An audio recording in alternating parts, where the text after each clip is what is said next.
is Dr. Gigi Sabbat, and you're listening into the Walk With Me podcast. My guest today is Wes Dove. Welcome to the show. Hey, Gigi. Appreciate having the time with you this evening. It's always a pleasure. Likewise. Such an honor to have you here today, Wes. Now, can you start off by telling us a little bit more about you, and where are you from, Wes? I live in the Shenandoah Valley of Virginia, just outside of a town called Harrisonburg, and you may have heard of that based on James Madison University, but if you've not heard of James Madison, you haven't heard of Harrisonburg. I love it. Yes. And can you tell us a little bit more about the 2026 Leadership Legacy Experience? Yeah, we're so excited about that. We hosted a smaller event for about 10 years, and we launched the 2026 Leadership Legacy Experience. Well, actually, the Leadership Legacy Experience in 25 with an all-day focus on leadership development, where it's all in person. We had Mark Cole, the CEO, the owner of all things Maxwell Leadership. He was a wrap-up keynote speaker, and he's coming back. We get to have him here with us again. We've got two executive panels and some fantastic leaders who we've watched really model and exemplify living their values out daily. And that's the theme. It's really around the idea of the values advantage. I love it. And then you also have a new book coming out. Tell us a little bit more about it. Yeah, Gigi, that is the new book, The Values Advantage. As we have this conversation, it hit number one on Amazon in all three categories on pre-order, but it officially releases tomorrow, February 20th.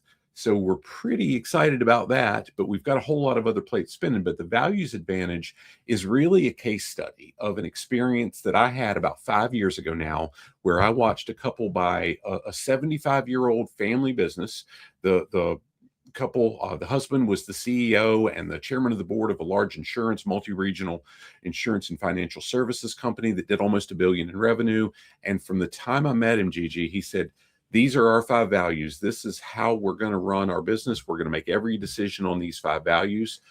And Gigi, they did it. It's every interaction that I've had with him for the last 5 years is tied back to those 5 values. I've watched him do it with their team. And we've seen so many organizations in our careers that had values on the wall, but they didn't have them in practice. And watching him do that just spoke so much to me. I love it. And how does it intertwine the values advantage with, let's say, an entrepreneur just starting a business? Well, that's a great question. We're actually working on some pieces to do that for an entrepreneur starting a business. We're building out a full values advantage framework implementation process that ties into some other things we do. But the reality is many of us have strong values that are deeply meaningful to us, but we rarely take the time to really build out how do we integrate those into our daily behaviors to live those values out into everything we do. And when we have that ambiguity, it's not because we're bad people. Sometimes the urgencies of life get in the way and pull us aside. And we've watched it play out that way for so many great organizations where those values just weren't, they were on the wall, but they weren't embedded. They weren't tied in behavioral terms to everything that's done every single day. Wow, incredible. Thanks so much, Wes. Very powerful advice and helpful advice. Now, Wes, can you tell us a little bit more about your company and some of the challenges that you faced along the way?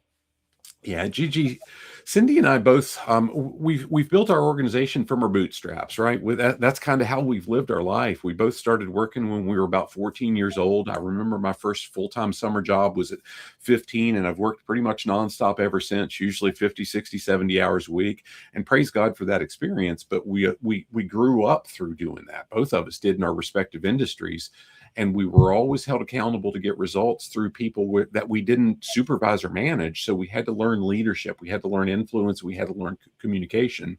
And that's what we've really focused on. How can we help individuals and organizations learn to build that influence through effective communication where it makes a tangible difference? And you and I talked about the What's Killing Your Profitability book I wrote 2 years ago. It was released 2 years ago to the day. And it was really a case study in how much leadership really does influence organizations' profitability. And that's what we've tried to build into everything we do at all levels of leadership. I love it. Now, you often say leading with a clear purpose. What does leading with a clear purpose truly mean? What a fantastic question. That was the book in between. So that was a year ago today.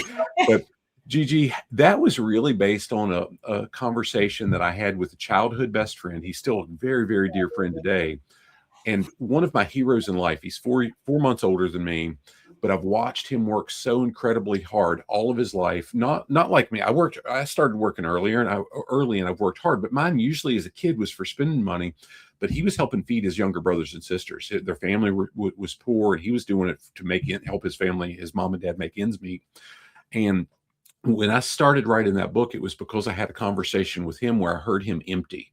And that hit me hard. That was tough to really comprehend. And the reality was he was empty, not because he was tired. He was empty because what he was working so hard to do no longer gave him fulfillment. And he had this side business at the time that was just, it was what he focused on night and day, but he wasn't making money yet with it. And I heard the purpose that he got from that. And that inspired me to write the whole book, and how that purpose for us as leaders, we need it, because leading people's hard. We deal with rough situations, and you focus on so many things through the work you do to really tool people up to go through those tough situations. But when we've got that purpose, it's not quite as hard. But when we give that purpose for our team and help them really latch into what we do as an organization, it makes things go a lot smoother, and people are willing to give that discretionary effort and really drive for good results when they know it matters. That's very powerful. Now, I want to circle back to what you said in regards to no fulfillment or being tired. It brings to mind stress. What message do you have for an individual who may be stressed? We all get stressed. Every single individual on the planet is going to deal with stress. And the challenge I always have is to latch on to the things that you can control, that are the most meaningful, and don't miss how much difference you make in the people around you. And that it won't eliminate stress, but it helps you rise above the stress. The stress is going to be there. And I remember a powerful lesson a mentor shared with me about 20 years ago, where me and some folks I was working with, we were kind of bogged down in the frustrations of work, right? And he says, control what you can control. If you get bogged down in the stuff that's out of your control, you're going to lose. You're going to waste time and energy, and you're never going to make an impact. Control what you can control, and you'll achieve things you'd never achieve otherwise. And we did. It was pretty phenomenal. But that's the message I try to share so often. Again, it doesn't remove stress. It helps you get away from it. Thank you so much, Wes, for sharing that. I love it. Now, we have the first annual Global Marriage Conference 2026, hosted by myself and Mark Olze, that's OELZE, Mark Olze, on February 27th at 5 p.m. Eastern. And you and your wife, Cindy, are speakers, as well as beautiful souls from all over the world. Wes, what can folks expect by attending this event? It's a powerful thing. Gigi, I get to work every day of my life with my bride of now 26 years. And through the event, our hope is to share how many times we've heard people say, I don't think I could do that. I'm not sure I could work with my wife. That would be so rough. And I'm thinking, man, I'm going to pray for you, because it's the biggest blessing that I've got today is being able to work with my wife. Transparently, we made a lot more money in corporate careers than we do yet. But the reality is, I wouldn't trade it for anything in the world. And my hope is that we can share a little bit of that perspective while we learn from other global leaders in that same aspect of how they do the same thing and how they make a difference in the couples, the relationships they're part of.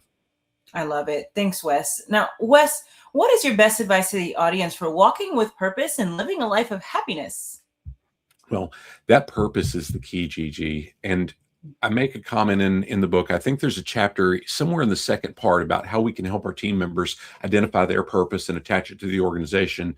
That it's around the idea of, it's not work-life balance, because the reality is there's going to be times we're out of balance. And I heard John Maxwell say about 10 years ago, that's an illusion, balance is. But if we can find harmony, and if we can find that purpose in all we do, transparently, I don't care how hard I work, how many hours I put in, because I get fulfillment. And again, I'm working with my wife. So is it really work? Is it really play? Is it really family? It's all kind of intertwined, but we found that harmony because we've got that clear purpose in what we do.